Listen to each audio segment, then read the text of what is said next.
What do you think is the future of diversity and inclusion in terms of storytelling then, based on what the experiences you've had? I think this is a real example of that. I think this right here is an example of the future, right? Here you are, all Africans. You brought us together. We're having a conversation. We're telling our own stories, and that's is something I don't take lightly. Awesome, awesome. I think if I was there close to you, I would have done some clap, clap, clap, clap, clap. That was Thank so you. encouraging. Yeah, I'll jump to Sarah very fast.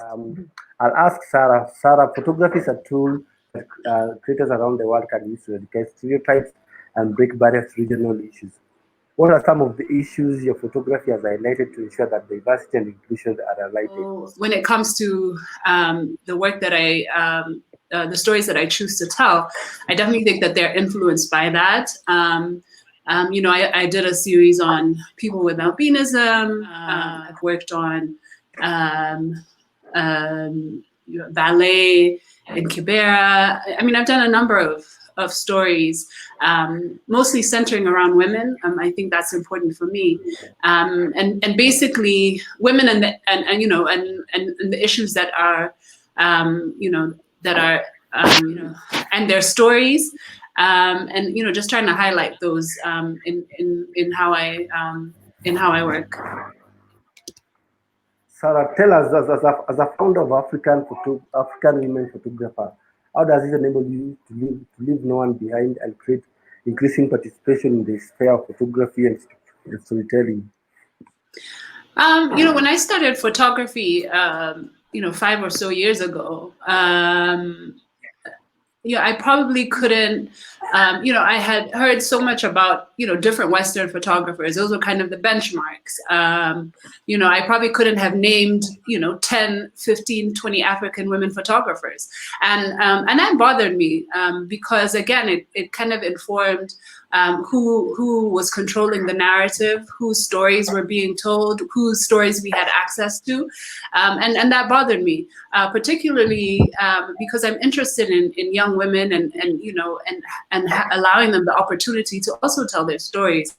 And I think it's so important that they are able to see people who look like them, telling the stories and inspiring them. And so for me, once I began to photograph more and to find myself in photography spaces and meet more and more African women photographers, that it was so exciting for me. And I just wanted a place where I could, one, share their work.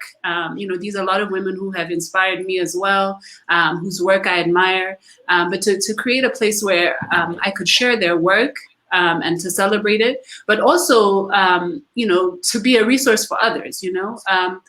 I'm in panels and calls all the time where, I can sit there and people will say, well, there's not that much strong photography in Africa, or there are no women photographers, here or there. And so many misconceptions. And so I think it's important for me just to kind of open up that space and to say, hey, we're here, and to just show the diverse work that African women are creating, and to inspire others, and just to create networks and to share resources and just to build, essentially. Awesome. So going forward, I'm going to ask you this. So you think the best way going forward is also to include the women in photography and storytelling, so that they can really shape the perspective of the conversation? I mean, obviously, photography is a male-dominated, industry, and that has been for a long time. I think there's so many also other industries. I think women are almost constantly trying to come to par and to just be included in so many areas. So, of course, for me, it's important to have more women in this male-dominated industry, and to encourage that. Yeah, I want to ask Polly about including the binary people in photography and storytelling. That's something that I would have wished you to touch on too, because then in one or another they are mostly forgotten. So what's your take on that? Yes, because Yeah. I know how it feels to be excluded, and I have a lot of privileges because, I'm not, a part of, different spaces. Like, I'm not a part of the LGBTQ community, and they have been excluded from so many conversations, especially in African culture. And really, it's like, for me, I think it's important to just give them the mic. Sure. Regina, you have photographed many areas at your daily life in your career as a photographer and as a photojournalist. Share with us about covering marginalized community and sharing their stories to the world. In particular, how do you tell the stories without discrimination, and what advice do you give to photographers who are also trying to um, come in to share the stories from different backgrounds and ethnicities? Yeah, sure. Well, I've been photographing for 15 years. I think one of the most important things for me living and working in Kenya is that I was born here. So I am able to speak Swahili. I connect with lots of different tribal people, all the different tribes. I can speak lots of different languages, all the little sentences to salamia everybody. And it just makes people feel comfortable and at ease. I think the most important thing actually on top of all of that is not to go in blazing with your camera. The most wonderful thing you can do before you do anything is to actually listen and go in with an open mind, having already decided what you want to say about the conversation before you go in is one of the key ways to actually kill a story and not hear what really is out there. And especially now when there's so many voices that haven't been heard and there's so many spaces that have been crushed, it's really, really, really important to actually redo this whole space and to really go in.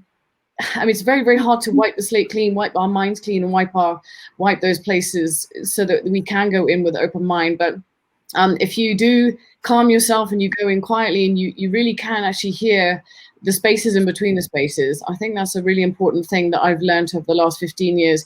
There's always an agenda when you go in with a client. They want this photograph, they want to say this about their piece or their product or the big fat effort that they're doing for the people, their community. And that is one way to actually go into a community. Yes, you can piggyback the work that you do with big clients, and that is a way. As long if the community are benefiting and they're being helped by that client, then that's a safe space as a photographer to go into that community, and you're going to get a community that wants to talk to you. But you have to maintain a margin of neutrality here, because yes, you have the agenda of the client, but you also have the right thing to do. And the right thing to do as a photojournalist and a journalist is to actually really hear what people are saying. So it can be a difficult place as a photographer and a photojournalist. You have the agenda of the client, but you also have to make sure that you tell the story that it really is true. And there's in some instances where I've not actually been able to hand in pictures and I've not been able to actually complete the job according to the client's wishes. I've had to adjust and bend what they've required because I've said this isn't actually in line with how I feel this is actually being depicted on the ground. This is not, it's too one-dimensional. I'm not going to name any names of any clients or instances in that because those need to remain anonymous. But you have to be very courageous in how you take your stance in the field and make sure that you yourself do what you know you need to do, which is to be ethical. And when you're on the ground, and the advice to photographers who may or may not have had experience or wanting to do more field work, you don't have that big camera between you and that person or the community before you even start. Spend time, as much time as you possibly can, and extend that time into doing personal work outside of the client work that you have. Because that's where you're really going to be able to connect with people and without the agenda of a client. And also those spaces in between spaces is where you get the magical photographs, actually. So if you really can connect with the people, the communities, and the women, these stories where the stories haven't been told before, or they're not told as much, or it's a very, very delicate subject. For example, FGM or fistula. A lot of the women's stories that I've been photographing in Mount Gelgon, in very, very rural communities with Fistula Foundation in Madagascar, where people, they can't, 90, they get, I think they get 80% of the year there's rain and they can't get in southern Madagascar, they can't get to clinics, and a lot of the women are marginalized. And I mean, it's one of the poorest places I've ever been to. It's very, very important to just spend as much time as you can and listen before you take your camera. So what are the two key things you would want to actually advise practicing photographer trying to share stories from different ethnic backgrounds and races? The first thing I would say is to have a clear vision of what you're trying to say. And that can also be being clear that you're being open-minded. So you can be very clear about how you want to go about doing your story. And that's very important first step before you go out and do anything. I'm pretty sure as Polly and Sarah have grown their platforms, there was a very clear vision of how they wanted to do that and why they wanted to do it. And that's the same with everything in life. And it's no different here. You have an idea of what you want to say to the world and why you want to say it before you go out and try and capture something, because it will keep you focused when you go out there. And when you are out there, you then also must balance that with being open-minded and reporting and documenting the realities and the truth of what you're seeing and hearing. That would be, yeah, that's the first and possibly the most important thing I would say. Just adhering to the ethics.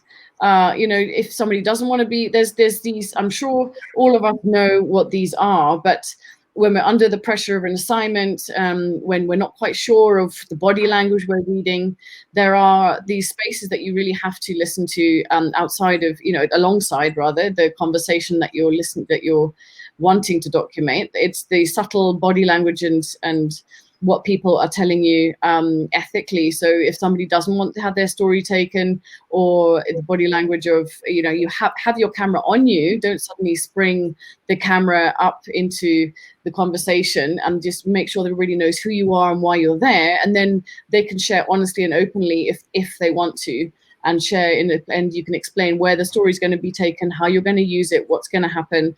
And I would hope that anybody in those kind of situations who wants to tell these stories, there's the reason why you're there is an authentic and ethical one. How has your photography then enabled you to respect cultures and values and beliefs of people, even when you're photographing them? Yeah, that's a good question. I think, for me, I also see it from a journalistic lens, because I come from that background as well, like from a reporter background. And so for me, I treat it as how I want to be treated, like with my approach and everything like that. I recognize that, I don't have to be, in these spaces. They don't have to allow me to be in their spaces. They can tell me, don't photograph me. I respect the fact that, what we do, it's so we're invading, like, we get up close and personal. There is no personal boundaries. We have to realize that trust, within media and trust within photography, people want to trust that you will do the right thing. Sarah? So I think just to kind of add on to what Polly's saying, also a lot of times even being from the continent or even being from a country doesn't really also give you, the right to photograph in any way you want. I think that I definitely think that I would prefer to see our stories being told by us. Absolutely. But I think that having said that we also have a responsibility that even as you work with communities and tell other people's stories, that, most of the time you're coming from a point of privilege. And so it's really important not to forget that. I think consent is very important. There's an ongoing conversation on Twitter right now about a guy that posed as a photographer, that posed as a something like a construction worker or something like that, and was taking photographs of sex workers without their consent. And you know, and that, and you know, and created a whole book out of that. So I think that you know, anytime that you tell other people's stories, that it's really, that consent is really important, that you think about your privilege, and that you also you know, work in a collaborative way, so that it's not, you know, it's not you trying to, you know, the phrase that goes giving a voice to. I really hate that phrase, because at the end of the day, you can't really tell someone else's story. You can only tell your version of their story, you know? So I think it's really important to work collaboratively in the storytelling process. Gigi. I think that's a really important point, what Sarah says, and following on with Polly, that with this whole dialogue and conversation and storytelling and telling our own stories, the collaborative thing, I think, really, really is the way forward. And if you're going in, it might take you longer to get to the end result, or to get some stories published or out, if you like. But if you go about cheating and you're hiding your camera, or you're you know, proposing as something and getting stories from people, the inauthenticity of that smacks of this big this is what I wanted to say, it smacks of this big need at the moment in the industry, and possibly globally, to have that the biggest, best, most difficult, extreme story. So, you know, if you're not at the extreme end of the story, or if you're not doing something where you're really you're able to push yourself and get that story where somebody's in pain or struggling or really marginalized, or then, you know, those people seem to be the ones, when they do get the story, that the community in the world seems to celebrate that, because it's, and I think we've got to really be careful of that as well. The lengths to which we go to actually get the story, you cannot go about doing that at the expense of the ethics and the authenticity of how to do it, just because you need to be the person to get this extreme story. And I know the competition and space in the photography and media industry is getting tighter and tighter, with so many photographers, you know, and everybody does want a piece of the pie. But I think what's wonderful with the conversation that we're having now, and with diversity and inclusion, is that it actually expands it. It creates a lot more room, because there's so much more to discuss, and there is so many more places that we can go with all of this. It has just suddenly got wider and bigger and a lot more exciting, because there's so many more people who hopefully will be encouraged and able to, and be seen and be in this conversation that we can have. And it won't just be the white supremacy or the male gaze conversation that is only being shown. It will be all the conversations that we're able to have, because of the people being, of each of us being able to tell our own stories, as Sarah says. Really interesting. I really feel like I want to throw in more questions, but time is so much pressed. I wanted to do another random story, but before I do the random question rather, maybe I want to ask you and Sarah now to tell us, how has it been how does it been to be a woman photographer and a mom, you know, because we are into this now, you know, and it's really, really important that we have this. So how has it been for you guys to be a mom and a photographer, and also to tell these stories and shape this conversation without leaving no one behind? Starting with Sarah. Sarah. Well, I mean, I guess it's still fairly new. And for me, it's happened right in the pandemic. So I can't really say that, you know, I mean, I guess, you know, there have been far less assignments than they would ordinarily have been. Of course, there's less travel and all that now. So I haven't really had to deal with that part of it. But, you know, I know that that's gonna come up soon. But that's not to say that I haven't been working. I think what comes is just kind of a lot more thought into the assignments that I do take, in terms of, is it something that I want to do? It's just having some. It's shifting from a space of like, oh, I'm just out here, you know, on an adventure, to kind of, okay, I'm out here on an adventure, but kind of being more thoughtful about the assignments that I'm taking, I think. Awesome. TJ? Yeah, it was actually a really wonderful space being in this pandemic for the first 20 weeks. And, you know, not having assignments knocking on the door, and being able just to have a very calm, quiet space of being with my family, my husband and my little baby girl, who is now just turning 10 months. So that was wonderful. But now assignments are starting to come in, and it's this new space of trying to learn how to juggle this new normal, which is actually one of the projects that I've been doing, talking to, I've written to many women around the world, women photographers, and Sarah's one of them. Polly, Polly's joined me as well for this project. Actually looking at this, a lot of the women are coming back to me about what their new normal life is like, and many of us photographers are mothers, and there is this space of having to juggle and be more online, trying to sell and earn a living by being more online, without being able to go out and do all the old, you know, the way that I used to earn an income, which could have been, you know, anywhere from 1 day to 10 days to 2 weeks out in the field, on sometimes crazy assignments in the middle of nowhere. And now having to adjust that. But I did have a bit of practice last year before the pandemic happened. I was pregnant and not able to go running about. So I was able to practice a little bit about how to manage and earn an income through photography, as learning how to be a mother with a bump, and now actually having a little baby.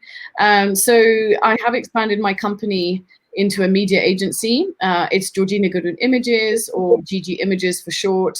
And the whole idea of this is to really work with local talent all across Africa.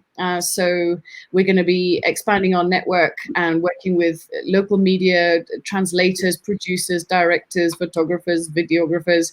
And hopefully the plan is, when we're fully expanded, that we'll have people in every country, and we won't have to fly anybody in, and there won't have to be any visa fees, and no funny people coming in from outside. But this will be, it's really about looking to celebrate the talent and expanding, work in Africa.